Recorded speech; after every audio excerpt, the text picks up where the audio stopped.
Hello po sa inyo. Ako po pala si Jared N. Fabular. Nandito ako mag-uulat sa isa sa apat na makrong kasanayan, ang pagbigkas.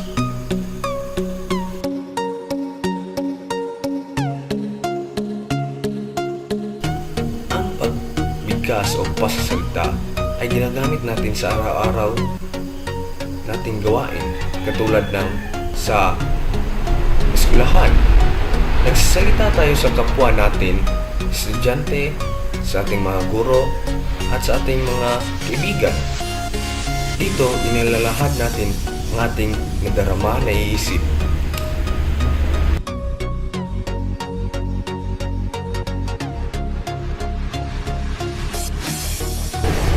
Nakaranas ka na ba ng nervyos o kaba sa pagre-report sa klase nyo?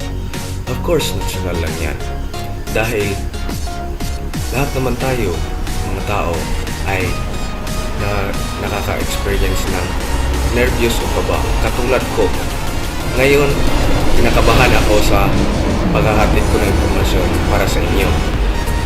So, meron akong mga paraan sa pagkikibaka sa nervyos o kaba.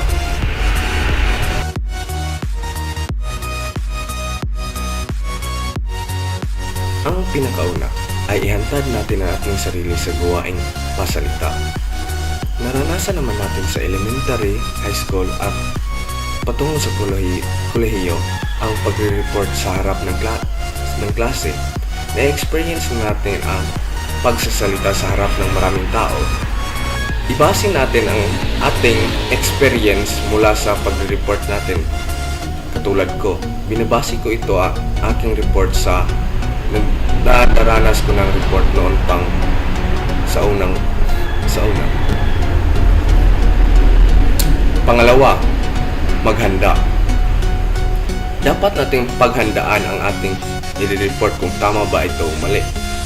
Dapat din natin talukuyin kung tama ba ito ating i-report. At kung tama ba ang ating pagbigkas ng mga salita sa harap ng tao, baka magkamali tayo sa ating isasalita. Pangatlo, maging positibo. Isipin natin ang positibong outcome ng ating report o ating pagbigkas sa harap ng maraming tao. Kasi mas epektibo ito kaysa mag-isip tayo ng mga negatibo, kasi lalong bibigay ito ng kaba sa atin. Pang-apat, gumamit ng mental na paglalarawan sa sarili habang nagsasalita. I-imagine natin na nagsasalita tayo sa harap ng maraming tao. At dito nakikita natin kung ano talaga ang dapat natin gawin. O maiwasan natin ang mga pagkakamali natin na ihatid sa pag-report natin o pagbigkas sa harap ng maraming tao. Panglima, tandaan natin na maraming palatandaan ng kaba na hindi nakikita ng mata. Ang halimbawa dito ay ang boses ng isang tao o tunog. Dito nalalaman natin na kinakabahan ba ang tao sa kanyang boses. Pang-anim, huwag natin asahan na perpekto ang ating pagsasalita sa harap ng tao o pagbigkas. Kasi meron tayong pagkakamali sa anumang paraan. Kasi walang tao ay perpekto, pero dapat din natin mag-ensayo sa ating pagbigkas o sa ating i-report sa harap ng mga tao. May mga factors para sa mabisang pagsasalita.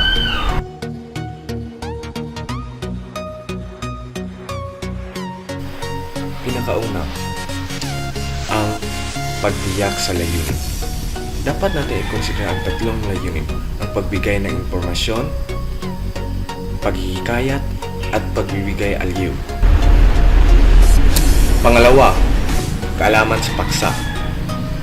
Alam natin na tayo ang mas may alam sa ating paksa kaysa iba. Kasi pinaghandaan natin to para ipresenta sa mga tao o kaklase nyo. Pangatlo, tiwala sa sarili. Dapat tayo may tiwala sa sarili na may pahayag natin ang ating layunin o ating mga paksa na ating paliliwanag sa kanila. Alam naman natin na dapat tayong magtiwala sa sarili para magtagumpay tayo. Pang-apat, kasanayan. May pakikita natin ang kasanayan sa paraan ng pagbigkas ng mga salita at pagpili ng mga salita. Naranasan naman natin sa elementarya at kolehiyo ang pagsalita sa harap ng mga tao o classmate natin. May mga kasangkapan tungo sa mabisang pagsasalita.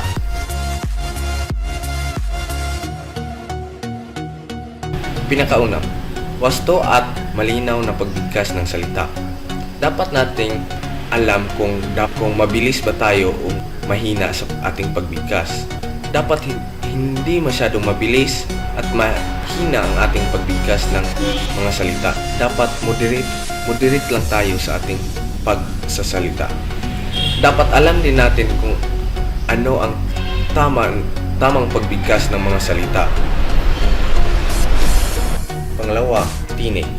Alam naman natin na dapat tayong magsalita ng malakas sa harap ng maraming tao.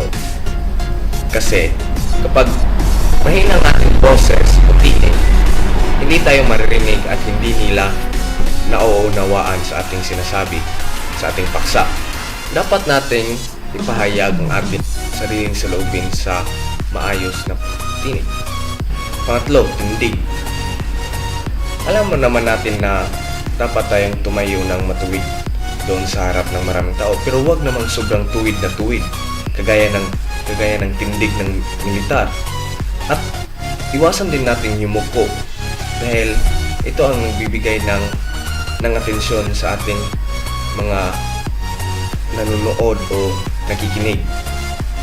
Pang-apat, galaw. Alam mo naman natin na ang galaw ay nagbibigay ng visualisasyon at nagbibigay mensahe ng di verbal. Pero dapat iwasan din natin ng galaw sa maraming tao kasi nagbibigay ito ng atensyon at nakaka-distract.